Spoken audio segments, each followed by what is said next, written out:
Hello everyone. मैं प्रिया तिवारी आपकी जीए mentor एक बार फिर से आपका स्वागत करती हूँ आपके अपने YouTube channel text book banking पर। फाइनली आरबीआई ऑफिस अटेंडेंट का नोटिफिकेशन आउट हो चुका है और इस नोटिफिकेशन के साथ आप लोगों के बहुत सारे कंफ्यूजन्स भी हैं, बहुत सारे डाउट्स हैं जिसको आज के इस क्लास में हम बिल्कुल क्लियर कर देंगे। इस नोटिफिकेशन से रिलेटेड जितने भी इंपॉर्टेंट पॉइंट्स हैं वो सब कुछ हम यहाँ पर बिल्कुल डिटेल में डिस्कस करेंगे सो दैट आपको एक क्लैरिफिकेशन मिल सके कि क्या आप इसके लिए फॉर्म फिलअप कर सकते हैं या फिर नहीं कर सकते, आपको फॉर्म फिलअप करना चाहिए या फिर नहीं करना चाहिए। ठीक है, तो चलिए फटाफट से स्टार्ट करते हैं। बट उससे पहले मैं आपको बता दूं, ये मेरा टेलीग्राम ग्रुप है प्रिया मैम टेक्स्ट बुक, इसको ज्वाइन कर लीजिए। मेरी जितनी भी क्लासेस होती हैं सभी क्लास की पीडीएफ, क्लास के लिंक, सारे अपडेट, नोटिफिकेशन सब कुछ यहाँ पर मिल जाएगा। ओके, आते हैं डायरेक्ट हम नोटिफिकेशन पर। आरबीआई ऑफिस अटेंडेंट का जो नोटिफिकेशन है ये आउट हो चुका है। अगर हम इसकी एक समरी देखें, हर एक पॉइंट के बारे में हम डिटेल में डिस्कस करेंगे, बट अगर ओवरऑल समरी की बात करें तो आपको 572 टोटल वैकेंसीज देखने को मिलेंगी। सैलरी आप मान के चलिए अप्रॉक्स 46,000 यहाँ पर दिया हुआ है, बट ये इससे भी ज्यादा इंक्रीज होगा, वो अभी हम आगे पढ़ेंगे। एज लिमिट की अगर हम बात करें तो 18 टू 25 ईयर्स यहाँ पर एज लिमिट है। 2 स्टेज में आपका एग्जाम होगा, एक सिंगल रिटन ऑनलाइन एग्जामिनेशन और दूसरा आपका एलपीटी यानी कि लैंग्वेज प्रोफिशिएंसी टेस्ट होगा। ठीक है, अगर हम फॉर्म फिलअप की बात करें तो 15 जनवरी से लेके 4 ऑफ फरवरी तक आप फॉर्म को फिलअप कर सकते हैं। एग्जाम इसका 28 फरवरी एंड 1 ऑफ मार्च को होगा। एंड एप्लीकेशन फीस की अगर हम बात करें तो जनरल ओबीसी ईडब्ल्यूएस के लिए 450 है, एससी एसटी पीडब्ल्यूबीडी और एक सर्विसमैन के लिए 50 रुपीज है। ठीक है, तो ये तो मैंने आपको एक समरी बता दी। अब थोड़ा सा इसको वन बाय वन हर एक पॉइंट को डिटेल में डिस्कस करेंगे। सबसे पहले अगर हम बात करें इंपॉर्टेंट डेट्स की, ठीक है, तो 15 ऑफ जनवरी से लेके 4 ऑफ फरवरी तक आप इस फॉर्म को फिलअप कर सकते हैं। मतलब इस फॉर्म को फिलअप करने की जो लास्ट डेट है वो 4 ऑफ फरवरी है। इसके बाद आप फॉर्म को फिलअप नहीं कर पाएंगे और आज से यानी कि 15 ऑफ जनवरी से आप फॉर्म को फिलअप कर सकते हैं। इसका जो एग्जाम है वो 28 फरवरी और 1 मार्च को होगा। मतलब 2 दिन आपका एग्जाम होगा, 28 फरवरी एंड 1 मार्च को इसका एग्जाम होगा। तो अभी आपके पास थोड़ा सा टाइम है, आप आराम से प्रिपरेशन कर सकते हैं। ठीक है, देन हम बात कर लेते हैं वैकेंसी की। अगर हम वैकेंसी की बात करें तो टोटल आपको 572 वैकेंसीज देखने को मिलेंगी। वैकेंसी ये आपका अलग अलग है, मतलब टोटल ये जो 572 वैकेंसीज है इसमें 50% से भी ज्यादा वैकेंसी आपको सिर्फ 3 लोकेशन पर देखने को मिलेगा। वो है आपका कानपुर, लखनऊ, कोलकाता। कानपुर लखनऊ में आपको 125 वैकेंसी देखने को मिलेगी, कोलकाता में 90, न्यू दिल्ली में 61, गुवाहाटी में 52 और जयपुर में आपको 42 वैकेंसीज देखने को मिलेंगे। अगर हम कैटेगरी वाइज बात करें तो यहाँ पर जनरल पोस्ट के लिए जो वैकेंसी है वो 291 है। मतलब 572 में जनरल कैटेगरी के लिए जो वैकेंसी है वो 291 है। एससी के लिए 89 है, ओबीसी के लिए 83 है, एसटी के लिए 58 है और ईडब्ल्यूएस के लिए आपको 51 वैकेंसी देखने को मिलेगा। बट यहाँ पर थोड़ा सा इसको और हम ब्रेक डाउन करते हैं। यहाँ पर आप ऑफिस देख सकते हैं कि कहाँ पर किस कैटेगरी के लिए कितना वैकेंसी है। जैसे अगर हम अहमदाबाद की बात करें तो अहमदाबाद में आपको टोटल 29 वैकेंसी देखने को मिलेगा। अगर हम भोपाल की बात करें तो यहाँ पर आपको सिर्फ 4 वैकेंसी देखने को मिलेगी। बेंगलुरु में 16 वैकेंसी है, भुवनेश्वर में 36 है। ठीक है, इसके अलावा गुवाहाटी में 52 वैकेंसी है, हैदराबाद में 36 वैकेंसी है, जयपुर में आपको 42 वैकेंसी देखने को मिलेगी। सबसे ज्यादा आपका यहाँ पर है कानपुर एंड लखनऊ में 125 वैकेंसीज देखने को मिलेंगी, कोलकाता में 90। इस तरीके से टोटल आपको 572 वैकेंसीज देखने को मिलेंगी। तो जहां से आप बिलोंग करते हैं, जिस भी कैटेगरी से आप बिलोंग करते हैं, आप यहाँ पर वैकेंसी देख लीजिए और उसके अकॉर्डिंग अप्लाई करिएगा। अब क्वेश्चन यहाँ पर ये आता है कि फॉर एग्जाम्पल मान लीजिए आप बेंगलुरु से बिलोंग करते हैं, एसटी कैटेगरी है आपकी, है ना, बट यहाँ पर वैकेंसी 0 है, तो क्या आप अनरिजर्व कैटेगरी से अप्लाई कर सकते हैं? अगर आप जिस कैटेगरी से बिलोंग कर रहे हैं आपके स्टेट में वहां पर उस कैटेगरी में वैकेंसी है ही नहीं, तो फिर आप अप्लाई कैसे करेंगे? इसका भी सॉल्यूशन फॉर्म में लिखा हुआ है। ठीक है, इन्होंने जो पीडीएफ रिलीज किया है उसमें इसका भी सॉल्यूशन इन्होंने लिखा हुआ है। इन्होंने बहुत ही क्लियरली बोला है, reserved category candidates can apply for unreserved post. जो भी रिजर्व कैटेगरी कैंडिडेट है वो अनरिजर्व पोस्ट के लिए अप्लाई कर सकते हैं, बट यहाँ पर कंडीशन है। कंडीशन क्या है? This is possible if no vacancies are reserve for their category in their state. अगर आपके स्टेट में आपकी कैटेगरी के लिए कोई भी वैकेंसी नहीं है, मतलब वो 0 है, तो फिर आप यहाँ पर रिजर्व कैटेगरी के लिए क्या कर सकते हैं, मतलब आप अनरिजर्व्ड पोस्ट के लिए अप्लाई कर सकते हैं अगर आप रिजर्व कैटेगरी से बिलोंग करते हैं। समझ में आया? ये एक बहुत बड़ा डाउट था आप लोगों को, आई थिंक ये क्लियर हो गया होगा। इसके अलावा कंडीशंस क्या है? Must meet general eligibility criteria. अब देखो, क्योंकि आप जनरल कैटेगरी से अप्लाई करोगे मतलब अनरिजर्व्ड कैटेगरी से, तो जब आप रिजर्व से अनरिजर्व्ड कैटेगरी के लिए अप्लाई कर रहे हैं तो सारे टर्म्स एंड कंडीशंस उसके अकॉर्डिंग होना चाहिए। मतलब जितने भी रिलैक्सेशंस आपको मिलते हैं रिजर्व्ड कैटेगरी के लिए वो सब नहीं मिलेंगे, तो फिर आप एज अ जनरल कैंडिडेट ही ट्रीट किए जाओगे। ठीक है, तो यहाँ पर बोला गया है they must meet general eligibility criteria, age and education must be on par with unreserved candidate. मतलब जैसे अनरिजर्व्ड कैंडिडेट के लिए बिल्कुल वैसे आपका एज और एजुकेशनल क्वालिफिकेशन कंसीडर किया जाएगा। Eligible for fee concession, so however specified intimation charges must still be paid. तो जो आपका एक्स्ट्रा इंटीमेशन चार्ज होता है वो आपको पे करना पड़ेगा। तो यहाँ पर क्या हुआ कि अगर आप रिजर्व्ड कैटेगरी से हैं और आप अनरिजर्व्ड कैटेगरी से अप्लाई कर रहे हैं तो सारे टर्म्स एंड कंडीशंस आपके अनरिजर्व्ड कैटेगरी वाले ही होंगे। मतलब आप भी जनरल कैंडिडेट की तरह ही ट्रीट किए जाएंगे, कोई भी रिलैक्सेशन आपको नहीं मिलेगा। इस बात का ध्यान रखिएगा। चलो, अब हम बात कर लेते हैं एज लिमिट की। एज लिमिट की अगर हम बात करें तो मिनिमम 18 और मैक्सिमम 25 ईयर है। आपकी एज कम से कम 18 साल और मैक्सिमम 25 साल होनी चाहिए, ना तो 18 से कम ना तो 25 से ज्यादा। अब आपको अगर इसमें भी डाउट है तो आप बस ये देख लेना कि आपकी डेट ऑफ बर्थ 2 जनवरी 2001 के पहले का नहीं होना चाहिए। अगर आपकी डेट ऑफ बर्थ 2 जनवरी 2001 के पहले की है then you are not eligible. और अगर आपकी डेट ऑफ बर्थ 1 जनवरी 2008 के बाद की है then also you are not eligible. तो अगर आपकी डेट ऑफ बर्थ इस डेट के बीच में आ रही है और या फिर यही डेट है एग्जैक्ट, तो फिर आप एलिजिबल है। ठीक है, बाकी रिजर्व कैटेगरी को एज रिलैक्सेशन मिलता ही है। एससी एसटी को 5 साल का, तो दैट मींस 30 ईयर हो गया। ओबीसी के लिए 3 ईयर 28 ईयर हो गया। पीडब्ल्यूबीडी के लिए 10 ईयर हो गया। तो जनरल ईडब्ल्यूएस के लिए 10 ईयर मतलब 35 हो गया। ओबीसी के लिए 13 ईयर 38 ईयर हो गया। एंड एससी एसटी के लिए 15 ईयर होता है तो 40 ईयर हो गया। ठीक है, जो भी widows divorce judicially separated women है इनको अप टू 35 ईयर मिलेगा और एससी एसटी के लिए 40 ईयर। एक्स सर्विसमैन के लिए सर्विस पीरियड प्लस 3 ईयर, तो मैक्सिमम यहाँ पर 50 ईयर हो गया। आरबीआई वर्क एक्सपीरियंस है तो यहाँ पर मैक्सिमम 3 ईयर का आपको रिलैक्सेशन मिलेगा। तो एज रिलैक्सेशन ये आप लोगों को ऑलरेडी पता है, सब में सेम ही होता है।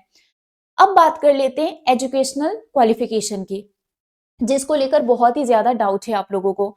So candidate must have passed 10th standard SSC matriculation. मतलब आपका 10th पास होना जरूरी है। अगर आप 10th पास नहीं है तो फिर आप इसके लिए अप्लाई नहीं कर सकते हैं। Must be an under graduate, मतलब 1 जनवरी 2026 को कंसीडर करते हुए आप अंडर ग्रेजुएट होने चाहिए।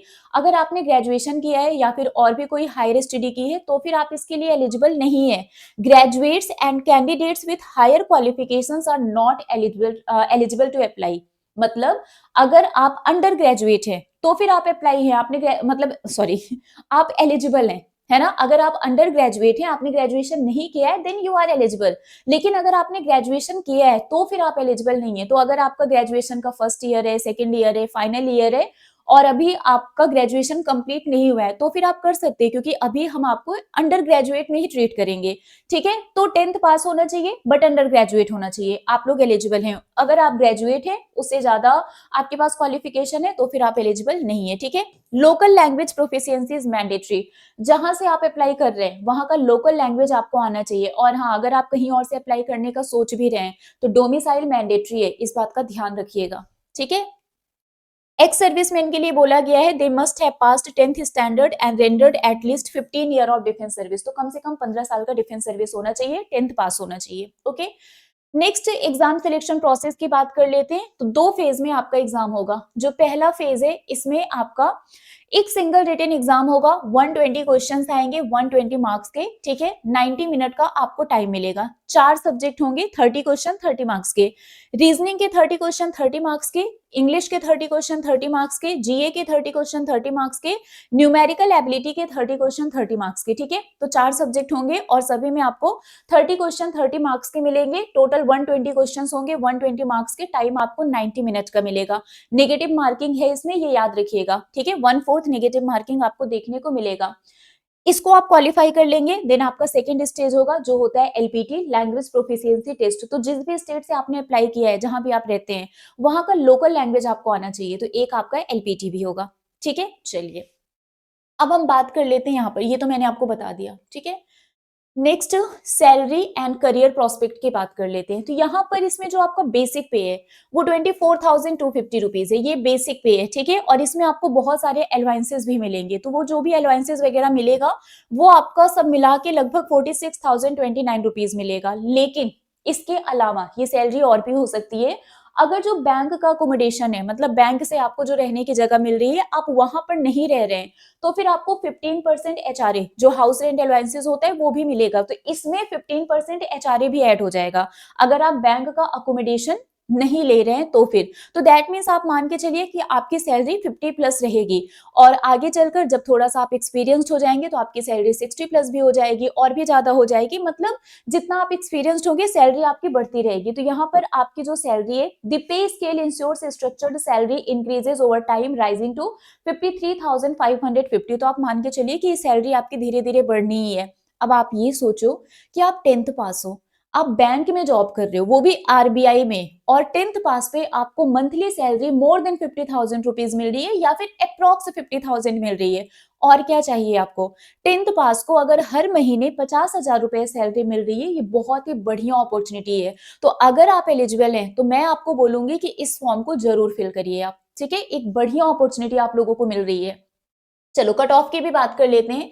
तो लास्ट टाइम इसका एग्जाम हुआ था 2021 में। 2021 में अगर हम कट ऑफ की बात करें तो जैसे अहमदाबाद में आप देखो, हम सिर्फ जनरल की बात कर रहे हैं, आउट ऑफ 120 96.5 था। बेंगलुरु में 83.75, भोपाल एंड रायपुर 105.75, भुवनेश्वर में भी सेम था, चंडीगढ़ में 110 था, चेन्नई में 92 है, गुवाहाटी अगरतला एजवाल इन सब जगह पर 92.5, हैदराबाद में 103। मतलब आप देख सकते हो कट ऑफ 96, 108, 111, 16, 92, 100, 105, 110, 99.75, मतलब 120 में 100 प्लस कट ऑफ गया है। लेकिन कट ऑफ ऐसे नहीं होता है, कट ऑफ बहुत सारी चीजों पर डिपेंड करता है। ये आपके पेपर के डिफिकल्टी लेवल पर डिपेंड करता है, ये नंबर ऑफ वैकेंसीज पर भी डिपेंड करता है, कितने कैंडिडेट्स ने एग्जाम दिया है इस पर भी डिपेंड करता है।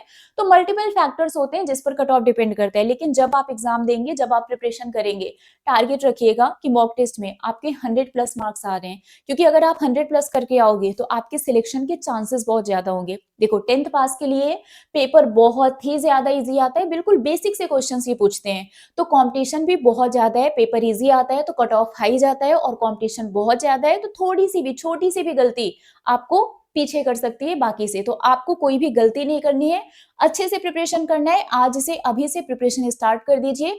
याद रखिए जो बिगेस्ट मोटिवेशन है, 50,000 से ज्यादा सैलरी आपको मिलेगी, और क्या चाहिए 10th पास को, है ना। बस यही मोटिवेशन रखना पढ़ने के लिए, ये एक मोटिवेशन बहुत ही ज्यादा है, ठीक है। करना क्या है आपको, एक तो यूट्यूब पर हमारी फ्री क्लासेस भी हो रही हैं आरबीआई ऑफिस अटेंडेंट की, जिसमें मेरी क्लास डेली 1 बजे होती है।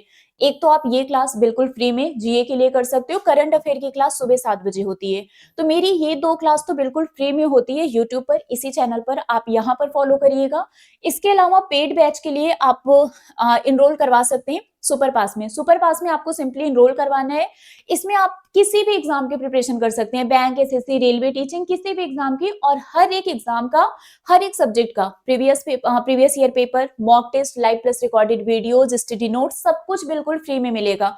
जैसे अगर हम बैंकिंग की बात करें तो अभी इसमें निर्माण, IBPS PO, SBI PO foundation batch, BOB office assistant, इसके अलावा आरबीआई ऑफिस अटेंडेंट भी इसमें ऐड हो जाएगा, और इसकी क्लासेस भी बहुत जल्द स्टार्ट होने वाली हैं। आपको करना क्या है, अगर आपको नहीं समझ में आ रहा है तो पहले आप एक बार ट्रायल लेकर देख लो कि सुपर पास में क्या क्या चीजें हैं। 1 रुपए का ट्रायल लेना, 2 दिन तक बिल्कुल फ्री एक्सेस मिलेगा। मतलब 2 दिन तक आप कुछ नहीं तो आप आरबीआई ऑफिस अटेंडेंट का प्रीवियस ईयर पेपर उठा के देख लो, तो आपको आइडिया मिल जाएगा कि कैसे क्वेश्चंस आते हैं। अब 1 रुपए में आप एटलीस्ट प्रीवियस ईयर पेपर तो देख ही सकते हो, ठीक है। 2 दिन तक बिल्कुल फ्री एक्सेस मिलेगा। आपको जो करना है आप करो, लाइव क्लास देखना है आप देख लो, प्रीवियस ईयर पेपर चाहिए आप वो भी देख सकते हैं, मॉक टेस्ट देना है आप दे दो। 2 दिन तक बिल्कुल फ्री एक्सेस मिलेगा। 2 दिन के बाद आपको क्या करना है, जितने भी मंथ के लिए आप उसको कंटिन्यू करना चाहते हैं, 3 मंथ, 12 मंथ, 18 मंथ, उसको आप कंटिन्यू कर लेना। डिस्काउंट के लिए मेरा कोड यूज करना है प्रिया टी। आप इस कोड को यूज करेंगे तो आपको डिस्काउंट मिल जाएगा। आप डायरेक्टली भी कर सकते हैं, ट्रायल लेने की ज़रूरत भी नहीं है। अगर आप चाहते हैं कि मुझे ट्रायल नहीं लेना है, मुझे डायरेक्ट एनरोल करवाना है, तो आप डायरेक्ट सिलेक्ट करना, कितने मंथ का चाहिए, कोड अप्लाई करना और फिर कंटिन्यू कर देना। और अगर आपको पहले ट्रायल लेना है, तो ट्रायल लेते टाइम भी इस कोड को यूज़ कर लेना। कोड को यूज़ करने से क्या होगा कि जब आप आगे कंटिन्यू करेंगे, ट्रायल के बाद 2 दिन के बाद, तो जो प्राइस आपको पे करना होगा वो डिस्काउंटेड प्राइस होगा। अदरवाइज़ जो ओरिजिनल प्राइस है, फिर आपको वो पे करना पड़ सकता है, तो वो आपके लिए थोड़ा-सा एक्सपेंसिव हो जाए, थोड़ा नहीं बहुत एक्सपेंसिव हो जाएगा, ठीक है? तो कोड आप यूज़ कर लेना, कोड मेरा यही है प्रियटी। और हाँ, अगर आपको कंटिन्यू नहीं करना होगा, तो 2 दिन खत्म होने से पहले ऑटो पे को ज़रूर ऑफ कर देना, अदरवाइज़ ये ऑटो रिन्यू हो जाएगा, ठीक है? चलिए, ये मेरा टेलीग्राम ग्रुप है प्रिया मैम टेक्स्ट बुक, इसको ज्वाइन कर लीजिए, क्लास की पीडीएफ यहीं पर मिलेगी आपको। तो अभी के लिए फिलहाल बस इतना ही है, मिलेंगे आपसे ऐसे ही किसी और अपडेट के साथ। Till then bye bye guys, take care, thank you so much.